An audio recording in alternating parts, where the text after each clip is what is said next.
বছর পর আবার সেই চেনা সকাল, হলুদ শাড়ি, বই, কলম আর সেই দেবী বন্দনা। সবকিছুর মধ্যেই লুকিয়ে আছে আমার বাড়ি ফেরার অনুভূতি। এই ব্লগটা আমার জন্য শুধু ভিডিও নয়, বহু বছরের প্রতীক্ষা বাড়ি ফেরার। ভালো লাগলে লাইক, শেয়ার অ্যান্ড সাবস্ক্রাইব করবেন। আপনাদের ভালোবাসাই আমার এই যাত্রার শক্তি। সকলকে জানাই শুভ সরস্বতী পুজো। আমার কলকাতাতে 18 বছর পর সরস্বতী পুজো যাচ্ছে আমাদের দিদির বাড়িতে, যেখানে কিনা ওর ডান্স ক্লাসে সরস্বতী পুজো হবে। তো ব্লগটা কিন্তু খুব মজার হতে চলেছে, শেষ পর্যন্ত দেখো। এবার আমরা বেরিয়ে যাচ্ছি। এর দিনে সরস্বতী পুজো মানেই ঠাকুর মশাইয়ের কিন্তু সংকট। চাহিদা এত বেশি যে তাদের ছুটেই চলতে হয়, তবু বিশ্বাস আর ভক্তির কিন্তু কোনো কমতি নেই। আমি এবার পৌঁছে গেলাম আমার মাসি মেশোর বাড়িতে। গিয়ে দেখি পুজো শুরু হয়ে গেছে।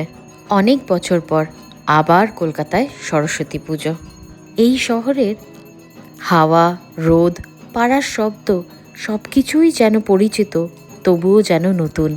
প্রবাসে থেকেছি অনেক বছর, কিন্তু নিজের পরিবারের সঙ্গে এই সরস্বতী পুজো পালন করার আনন্দটাই কিন্তু আলাদা।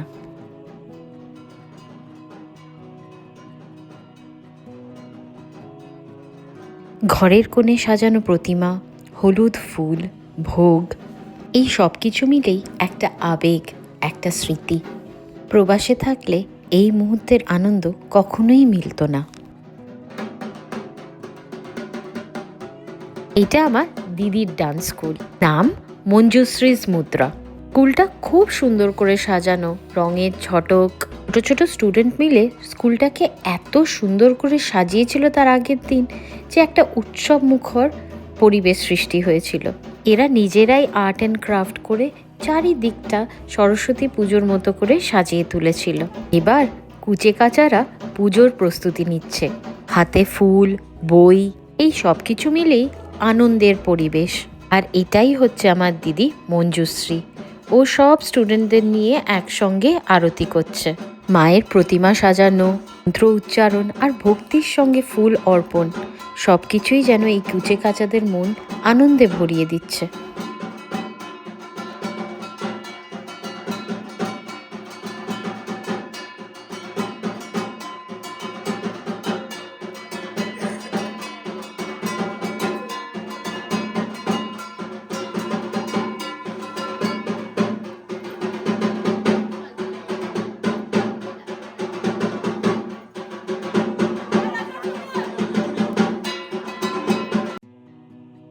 আজকে আমার এই সরস্বতী পুজোর অঞ্জলিটা শুধু উৎসব নয়, এটা ফিরে আসা, স্মৃতিকে জীবন্ত করা আর পরিবারের সঙ্গে ভাগ করে নেওয়া এক অনন্য মুহূর্ত।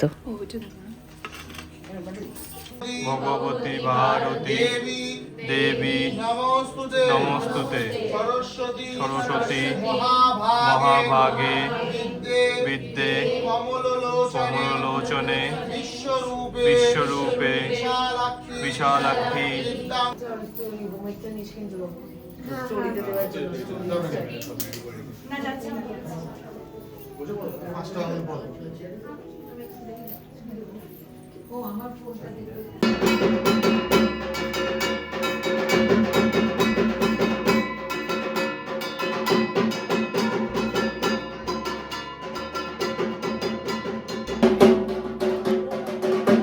ছাত্রছাত্রীরা নিজের হাতে ফুল সাজাচ্ছে, বই রাখছে, প্রত্যেকটি ছোট ছোট কাজের মধ্যেই আনন্দ উৎসব। শুধু যে তারা পুজো করছে তা নয়, হাসছে, খেলছে এবং ভক্তির ভাগাভাগি করে নিচ্ছে।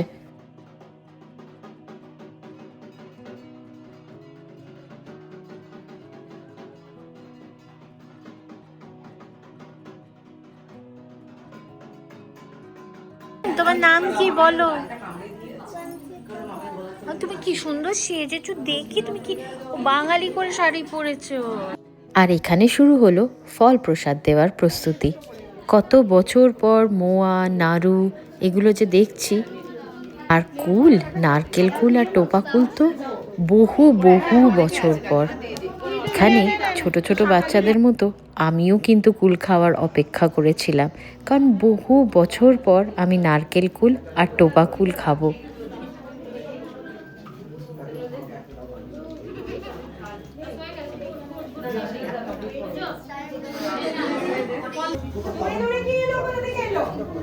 বহু বছর পর সরস্বতী পুজোর প্রসাদ, আর তার মধ্যে পেয়েছি নাড়ু। মানে এটা একটা বিশাল ভালো ব্যাপার। বছর পর আমি কুল খাচ্ছি, তাও টোপা কুল নয়, নারকেল কুল। টোপা কুল পেয়েছিস তুই? That's cool. How does it test? কেমন লাগছে খেয়ে? সৃষ্টির এটা ফার্স্ট কুল, কেমন লাগছে? মিষ্টি নয়?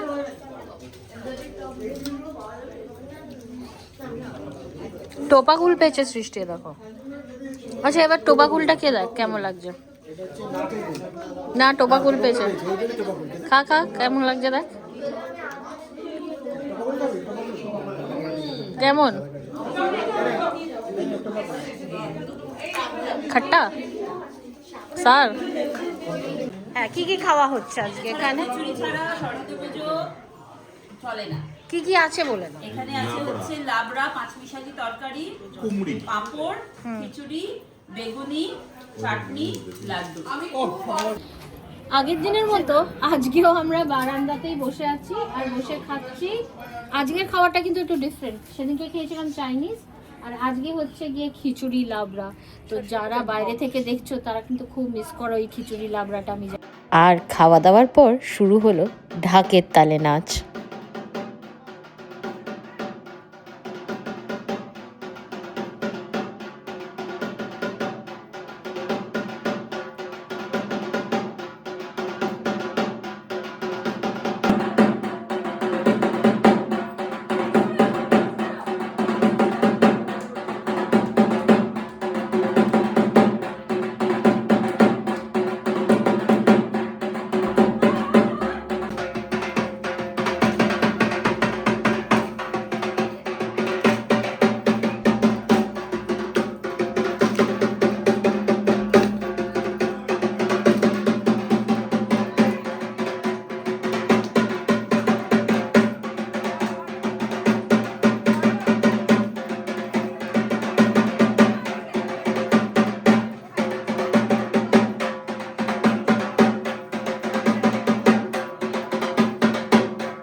আজকের দিনটা বিশেষ। সরস্বতী পুজোর মাঝে আজ আমরা সেলিব্রেট করছি আমার দিদির জন্মদিন। আর সবচেয়ে মধুর ব্যাপার, এটি তারই ছাত্রছাত্রী দ্বারা আয়োজন করা।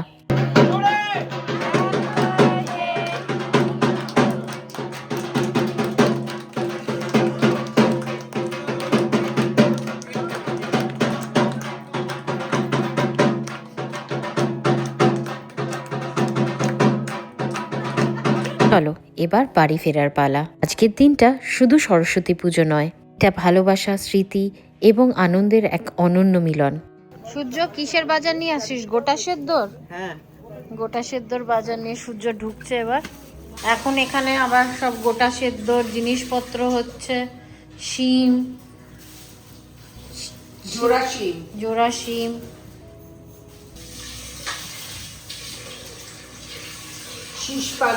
শীষ পালং, কিন্তু এগুলোর অবস্থা একদম শেষের দিকে, কিন্তু কিছু করার নেই। না, এই যে প্রথমে ডাল দেওয়া হলো, তারপর বিকেলে গেছিলাম আমরা এখানেই একটি কালী মন্দিরে। মা বলল এটা শ্যামসুন্দরী মায়ের মন্দির। আজকের ব্লগটা আমি এখানেই শেষ করলাম।